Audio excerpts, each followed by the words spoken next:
श्री स्वामी समर्थ. नमस्कार मित्रांनो.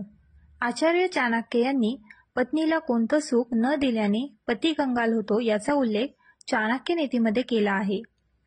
आचार्य चाणक्य यांनी त्यांच्या चाणक्य नीतीमध्ये प्रत्येक पुरुषाने आपल्या पत्नीसोबत कसं राहायला हवं हे सांगितलं आहे. चाणक्य नीतीनुसार जो पती आपल्या पत्नीला एक असं सुख जे देऊ शकत नाही तो कंगाल होतो असं सांगण्यात आलं आहे. वासना. जर कोणता पुरुष आपल्या बायकोऐवजी दुसऱ्या महिलेचा मोह ठेवत असेल तर अशा पुरुषावर देवी लक्ष्मी नाराज होते. थोड्या कालावधीसाठी धन आणि मान सन्मान मिळेल, पण तो क्षणिक असतो, कारण घरातील लक्ष्मीला खुश ठेवणं एका पुरुषाचं दायित्व असतं. आळस. जर एखादा पुरुष आळशी असेल, आळस सोडू शकत नसेल, तर त्याच्या घरात धनाची कमी होते. लक्ष्मी देवी अशा घरात प्रवेश करत नाही. जिथं आळस असतो असे लोक कर्जात बुडालेले असतात आणि आपल्या स्त्रीला दुःखच देतात.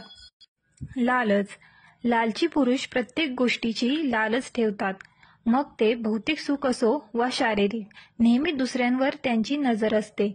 असे पुरुषही लवकर कंगाल होतात, कारण लक्ष्मी त्यांच्यावर नाराज असते. वाईट वाणी. आपल्या बायकोला तुच्छ लेखणं आणि तिच्यासाठी वाईट शब्दांचा प्रयोग करणारे पुरुष कधीच यशस्वी होत नाहीत. असे पुरुष घरातील वरिष्ठांचाही सन्मान करत नाहीत आणि पापाचे भागीदार होतात. त्यांना कोणती ना कोणती समस्या उद्भवते. अनावश्यक खर्च.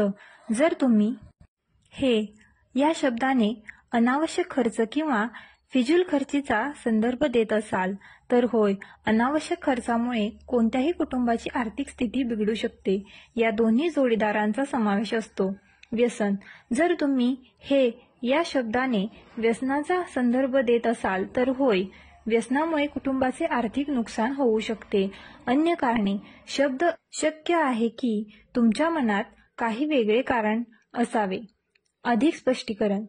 तुम्ही तुमच्या प्रश्नात बायकोसोबत हे केल्याने असे म्हणत असल्याने असे वाटते की तुम्ही स्त्रियांना आर्थिक समस्यांसाठी जबाबदार धरत आहात. हे एक चुकीचे धोरण आहे.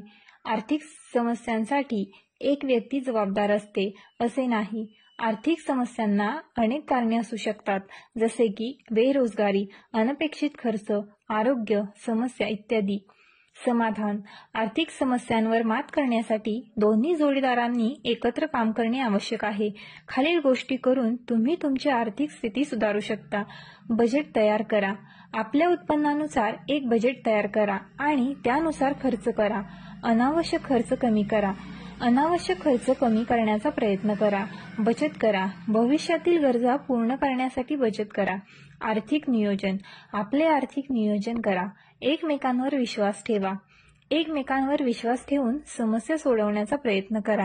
व्हिडिओ आवडल्यास आपल्या ग्लो मराठी चॅनलला लाईक, शेअर आणि सबस्क्राईब करायला विसरू नका. श्री स्वामी समर्थ.